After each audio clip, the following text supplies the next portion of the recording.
శ్రీమాత్రే నమ. జయ గురు దత్తాత్రేయ నమ. ఈ వీడియోలో మనం మే 1వ తారీఖు సుమారుగా మధ్యాహ్నం 1 గంట ప్రాంతంలో మేషరాశి నుంచి వృషభ రాశిలోకి మారుతున్నటువంటి గురుగ్రహ ప్రభావం వివిధ రాశుల మీద ఏ విధంగా ఉండబోతుంది, అన్ని రాశులకి ఒకే విధమైన ఫలితం ఇవ్వడం జరుగుతుందా అన్న విషయాన్ని మనం పరిశీలిస్తూ, సాధారణంగా శుభగ్రహమైనటువంటి గురువు సంచరిస్తున్నప్పుడు ఆ గురుగ్రహంతో పాటు దేవతలు మన కోరికలు తీర్చే దేవతలు గురుగ్రహంతో ఫాలో అవ్వడం జరుగుతూ ఉంటుంది. అందుకనే మనం ఏ కార్యక్రమం తలపెట్టాలన్నా కూడా, అంటే ఒక వివాహం ఇలాంటి ముఖ్య కార్యక్రమాలు, సంతానం, ఇటువంటి వాటిలో గురుబలం ఉన్నదా అని అడుగుతూ ఉంటారు.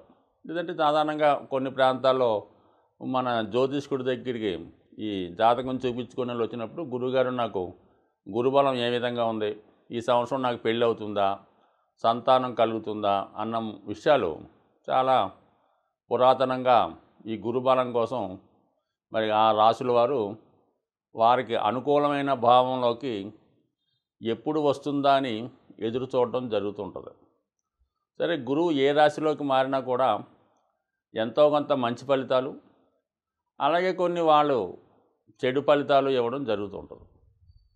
అయితే గురువు రాశి మారినప్పుడు చంద్రుడు ఉన్న స్థితిని బట్టి ఆ గురుగ్రహం ప్రవేశించే రాశులకి కొందరికి గురువు స్వర్ణమూర్తిగాను, మరికొంతమందికి రజితమూర్తిగాను, మరికొంతమందికి తామ్రమూర్తిగాను, మరికొంతమందికి లోహమూర్తిగాను మారడం జరుగుతుంటుంది. గురువు శుభగ్రహం కాబట్టి గురువు ప్రస్తుతం ఈ మేషరాశి నుంచి వృషభ రాశిలోకి మారినప్పుడు చంద్రుడు మకర రాశిలో ఉండగా మారడం జరిగింది. సో ఈ కారణం వల్ల ఏంటంటే కొన్ని రాశుల వారికి, ముఖ్యంగా ఈ మీనరాశి వారికి స్వర్ణమూర్తిగా మారడం జరిగింది. అంటే స్వర్ణమూర్తిగా వచ్చిన వాళ్ళకి పూర్తిగా గురువు తన శుభ ఫలితాలని 100% ఇవ్వడం జరుగుతుంది. అంటే గోల్డ్, బంగారం అని. దాని తర్వాత రజితమూర్తిగా, అంటే అది సిల్వర్, వెండి అనుకుందాం, అది 75% మంచి ఫలితాలు ఇవ్వడం జరుగుతూ ఉంటుంది. దాని తర్వాత తామ్రమూర్తిగా, అంటే అది కాపర్, రాగి కాబట్టి 50% శుభ ఫలితాలు ఇవ్వడం జరుగుతూ ఉంటుంది. అలాగే లోహమూర్తి, అది ఐరన్ కాబట్టి అది 25% ఫలితం మాత్రమే ఇవ్వడం జరుగుతుంటుంది తన గోచార ఫలితాల్లో. సో అయితే అది మళ్ళా పాపగ్రహాలకి రివర్స్ అవుతుంటుంది అన్నమాట. పాపగ్రహాలకి లోహమూర్తిగా ఉన్నప్పుడు అవి ఆ ఫలితాన్ని, ఆ పాపగ్రహాలు మారినప్పుడు దానికోసం మాట్లాడదాం. ఇప్పుడు గురువు శుభగ్రహం కాబట్టి ఈ విధంగా మారడం జరుగుతుంది. అయితే ఇందులో 100% వచ్చిందన్న స్వర్ణమూర్తి వారు బాగా సంబరపడక్కర్లేదు. 25% వచ్చినటువంటి లోహమూర్తి వారు, అంటే మిథున రాశి వారు లాంటి వాళ్ళు మరీ ఇబ్బంది పడక్కర్లేదు. గురువు తను ఇచ్చినటువంటి శుభ ఫలితాల్లో ఉన్నటువంటి అనుభవం ప్రకారం ఒక 10% ఫలితాలు జాతకుడికి ఇచ్చిన అఖండమైనటువంటి యోగం రావడం జరుగుతూ ఉంటుంది. ప్రస్తుతం ఉన్నటువంటి జాతకుల్లో ప్రస్తుతం మంచి మంచి జాతకాలని చెప్పుకునే లక్షాది కోటీశ్వరులకు కూడా గురువు కేవలం 10 నుంచి 15% ఫలితం మాత్రమే ఇవ్వడం జరుగుతుంది. 100% జాతకం అంటే ఎవరో మహానుభావులకి వాళ్ళకి ఇవ్వడం జరుగుతుంటుంది తప్ప మామూలు మానవులకి 10% ఇచ్చినా చాలు. సో అటువంటి గురుగ్రహం రాశిలో ఒక భావంలోకి మారినప్పుడు ప్రస్తుతం ఈ గురువు వృషభ రాశిలోకి మారుతున్నాడు కాబట్టి ఈ వృషభ రాశిలో సాధారణంగా రాశిలోకి గురువు రావడం అన్నది ఋషుల యొక్క సిద్ధాంతం ప్రకారం అంత అనుకూలమైన స్థితి కాదు. అంటే గురువు రాశిలోకి వచ్చినప్పుడు జాతకుడు చాలా క్రమశిక్షణతో వ్యవహరించవలసి ఉంటుంది. చిన్న తప్పు కూడా పెద్ద పనిష్మెంట్ రావడం జరుగుతుంటుంది. కాబట్టి వ్యక్తిగతంగా అది మంచిది కాదని వాళ్ళు చెప్పారు. అయితే గురువు రాశిలో ఉండగా ఈ ఎవరైతే వృషభ రాశి వారు ఉన్నారో వాడు తర్వాత పుట్టిన వాళ్ళకి, అంటే వాడు ఇమీడియట్గా ఉన్నటువంటి బ్రదర్కి, అంటే అది 3వ స్థానం కాబట్టి 3వ స్థానానికి ఇది లగ్నం 11వ స్థానం అయింది కాబట్టి మీ తమ్ముడికి బ్రహ్మాండంగా కలిసి వస్తుంది.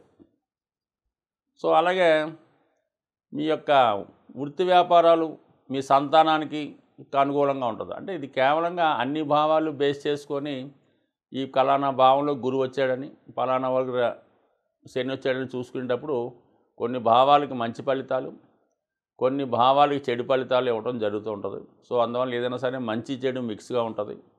సో ఏదైనా గురువు యొక్క శుభ ఫలితాలు కావాలంటే గురుగ్రహ అనుగ్రహం కోసం కంపల్సరిగా, అంటే ఏ దైవాన్నైనా పూజించవచ్చు.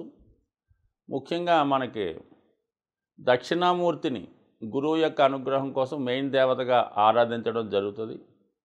అలాగే దత్తాత్రేయుడు గురు రూపంలో ఉంటారు కాబట్టి దత్తాత్రేయుడు ఆరాధన. అలాగే మరి అందరికీ గురువైనటువంటి, ప్రపంచానికి భగవద్గీతను అందించినటువంటి శ్రీకృష్ణ పరమాత్ముడిని పూజించవచ్చు. అలాగే ప్రస్తుతం అందరికీ శ్రేయస్సు అందిస్తూ తొందరగా కరుణించే సాయిబాబా వారు అవ్వచ్చు. ఎవరైనా గురువు, అంటే మీకు ఆఖరికి మీ విద్య నేర్పిన గురువు అవ్వచ్చు. అలాగే మీరు ఏదైనా ఒక వృత్తిలో ఉన్నప్పుడు మీకు ఆ వృత్తి నేర్పిన గురువు అవ్వచ్చు.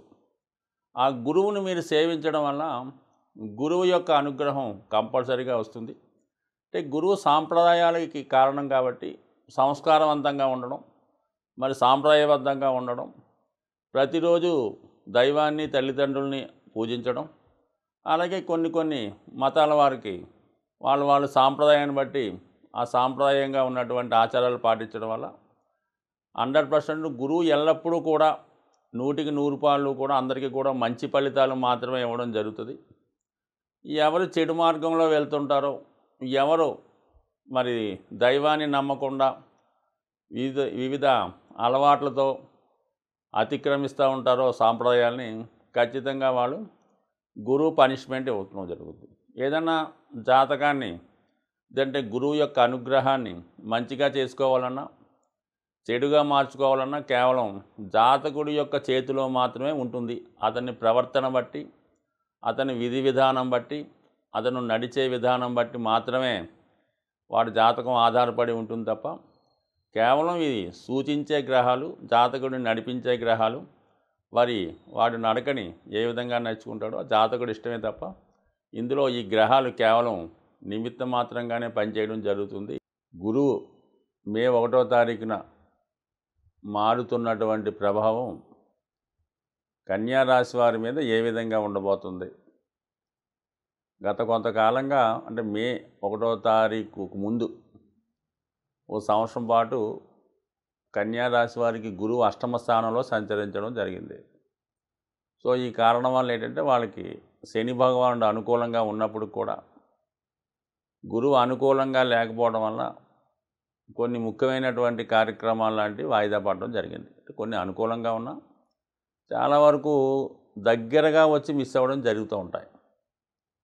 ఇప్పుడు 9వ స్థానంలోకి మారడం వల్ల ఖచ్చితంగా జాతకుడికి ఒక విధంగా గతంలో ప్రయత్నం చేసినటువంటి ప్రయత్నాలు తిరిగి వాటి ఫలితాన్ని ఇవ్వడం, ముఖ్యంగా జాతకుడి యొక్క సామర్థ్యానికి తగినటువంటి గుర్తింపు రావడం జరుగుతూ ఉంటుంది. 9వ స్థానం అన్నది అదృష్టకరమైనది, భాగ్యస్థానం అన్నది. అది ఉన్నత విద్యా అవకాశాలు, విదేశ ప్రయాణాలు, పుణ్యక్షేత్రాలు దర్శించడం, ఒక అదృష్టం. ఇంకా జాతకంలో ఒక జాతకం అదృష్టమైనదా దురదృష్టకరమైన దాన్ని పరిశీలించాలంటే ఖచ్చితంగా భాగ్యస్థానం పరిశీలించవలసి ఉంటుంది. భాగ్యాధిపతి అనుకూలంగా ఉండి, భాగ్యాధిపతి శుభగ్రహాలతో కలిసి ఉండి మంచి స్థానాల్లో ఉంటే వాడి జీవితంలో ఎన్ని కష్టాలు ఎదురైనా దాన్ని సాధించుకుంటూ తను అనుకున్న స్థాయికి చేరుకోవడం జరుగుతుంది. అదే భాగ్యాధిపతి బలహీనంగా ఉండి పాపగ్రహాల ప్రభావగతుడై ఉంటే వచ్చిన అదృష్టాన్ని కాళ్ళదన్నుకోవడం, పెద్దలు ఇచ్చిన ఆస్తిని పోగొట్టుకోవడం, సంస్కారహీనుడై చాలా హీనమైన జీవితాన్ని గడపడం జరుగుతూ ఉంటుంది. సో ఇది ఎంత చిన్న కుటుంబంలో జన్మించినా లేని కుటుంబంలో జన్మించినా భాగ్యస్థానం బాగుంటే వాడు ఖచ్చితంగా ఉన్నత స్థాయికి వెళ్ళడం జరుగుతూ ఉంటుంది. అటువంటి భాగ్యస్థానంలోకి గురువు రావడం ఒక విధంగా జాతకుడికి అదృష్టకరమైన విషయం. స్త్రీలకి శీఘ్రంగా ఆరోగ్యకరమైనటువంటి వివాహం జరగాలన్నా, మరి మంచి కార్యసాధకులు అదృష్టవంతులైన సంతానం కలగాలన్నా స్త్రీకి 9వ స్థానం కంపల్సరిగా బాగుండాలి. సౌభాగ్యం అలాగే సంస్కారం ఇవన్నీ కూడా 9వ స్థానం బట్టి స్త్రీకి రావడం జరుగుతుంది.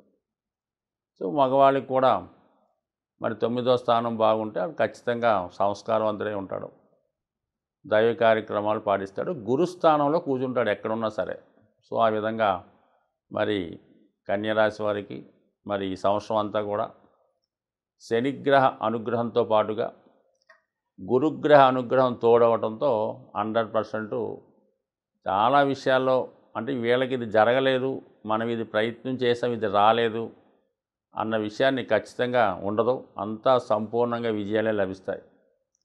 అలాగే 9వ స్థానంలో ఉన్నటువంటి గురువు మరి పంచమ దృష్టితో రాశిని వీక్షిస్తుంటాడు. అలాగే మరి పంచమ స్థానాన్ని భాగ్య దృష్టితో వీక్షిస్తుంటాడు.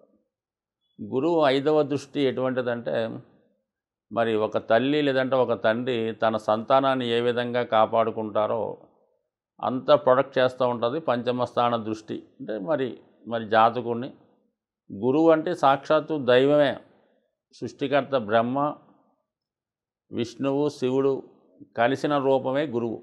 అటువంటి గురువు రాశిని వీక్షించడం వల్ల జాతకుడికి మరి సంస్కారవంతుడై మంచి అలవాట్లు, మంచి ఆలోచనలు, మంచి ఆరోగ్యం ఇవన్నీ జాతకుడికి లభిస్తాయి.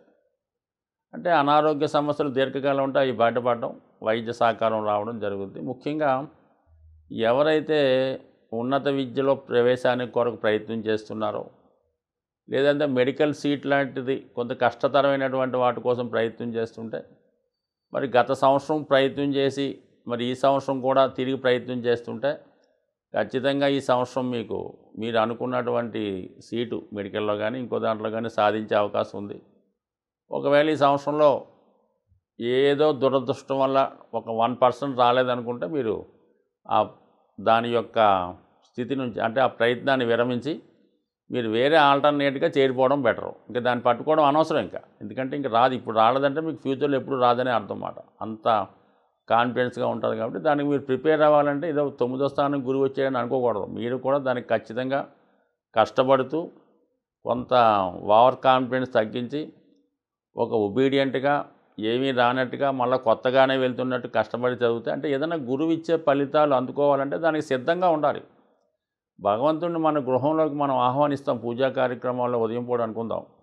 దానికి అంతా పూజాగ్రహాన్ని శుభ్రంగా తయారు చేసి అంతా అన్ని సవ్యంగా కరెక్ట్గా పేర్చి తగినటువంటి దీపధూప నైవేద్యాలు పెట్టినప్పుడు ఆ భగవంతుడిని ఆహ్వానిస్తే మనం సంతృప్తికరంగా ఉంటుంది భగవంతుడికి. ఇక్కడ ఏమీ లేకుండా మీరు ఆహ్వానించేస్తే ఎలా ఉంటుంది?